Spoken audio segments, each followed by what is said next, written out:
Hi, I'm Loek Dikker. I compose for films and I do that most of the time for the symphony orchestra.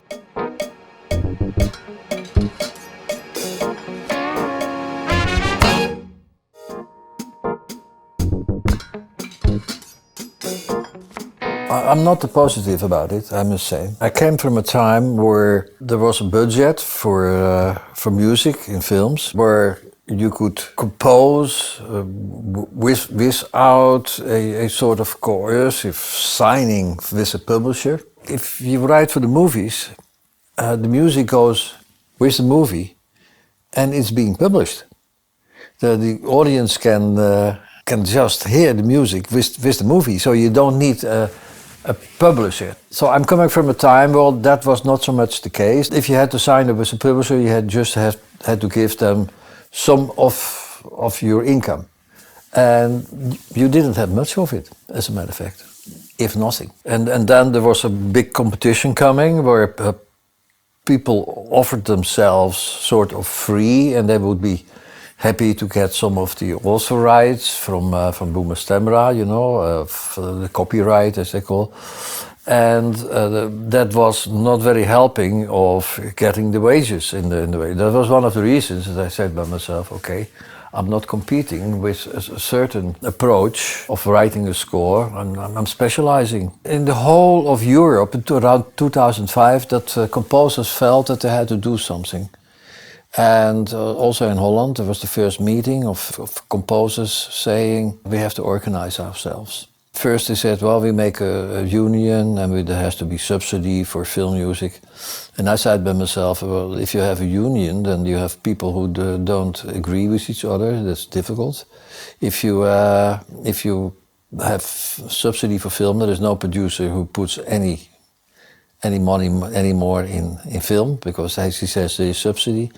So then I said the right way should be to make an institution and try to work it out. So we did make the MuziekInstituut Multimedia. On an international level, the organizations of the composers who write for the media composers, they had made their organizations, and in 2007 they came together from whole Europe and they made a European Composer and Songwriters Alliance.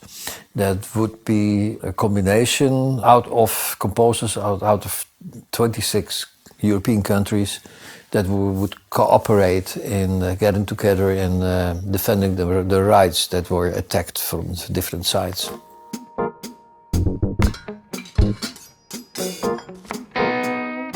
It just depends a little bit on the influence that publishers have in the field. Like the Polish ones, they don't have publishers in their collective society. The French, who were the first ones to invent sort of, you can say, the copyright of author right as we have here in Holland. From country to country they are different. The French, around 1850, they already were busy with author right organizations. In Holland, it was like 1911, I think, something beginning of the 20th century that they start working on author right. When you talk about difference, there is the author right, which is your continental European right, and the division line is not on the Atlantic, but is in the English Channel between the approach. Because literary copyright is the right to copy something, which is a publisher's right mainly, and author right is the right of the maker, of the creative side. So different words. It's a bit pity that the European Union is using the word copyright while we are having author right here. You have to always to be careful how you call something, which words you use. Is there something that you think the national market should copy from abroad, like good examples that is not being applied here in the Netherlands? If something new comes from, we could handle some cases different. That Holland is, and it is not in the advantage of the composers. Quite often it starts in Holland. Contracts that you would say, well, they're not very to the advantage of the composers. Then I heard in Sweden where they're better at it. And okay, well, here's the Dutch again. You know, it's cowboy country. They force the composers to do contracts that are not to the advantage of the composer, but to the publisher. It could be better. The people are working on it, and they try to make fair contracts, and it helps, especially in the media. If you don't sign the contract because you don't want certain conditions, that's very difficult. They don't hire you.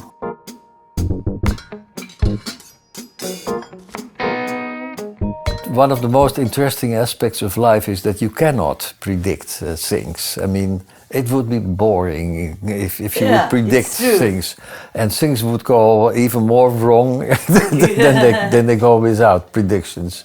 At the moment, I don't think I would have chosen so easily of being a composer, because the situation is really deteriorated from when I started in the 80s.